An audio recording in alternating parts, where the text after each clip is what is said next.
శ్రీ వెంకటేశ్వరుడి దివ్య మహిమ.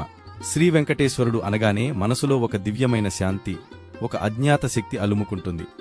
తిరుమల కొండలపై కొలువై ఉన్న ఈ దివ్యమూర్తి కేవలం దేవుడు కాదు, భక్తుల విశ్వాసానికి జీవంతమైన రూపం.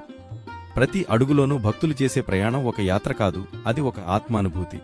ఉదయం సూర్యోదయం కాంతులు తిరుమల కొండలపై పడి గాలీస్వరాలు మంత్రాల్లా వినిపిస్తూ ఉండగా ఆలయ గోపురం ముందు నిలబడి ఉన్న భక్తుల కళ్లలో ఆశ, నమ్మకం, భక్తి క్షణంలో మనసు నిశ్చలమైపోతుంది.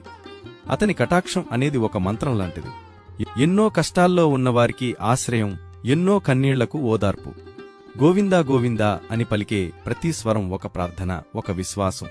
అతని మహిమకు సరిహద్దులు లేవు, అది కాలాన్ని దాటి మనసును తాకుతుంది. తిరుమలలో ఒక్క క్షణం గడిపినా మనసు మారుతుంది. భక్తి అనే భావనను కొత్తగా అనుభవించే అవకాశం లభిస్తుంది. శ్రీ వెంకటేశ్వరుడి మహిమ అనేది మాటల్లో చెప్పలేనిది, అది అనుభూతి చెందాల్సినది. శ్రీ వెంకటేశ్వరుడి దివ్య మహిమ.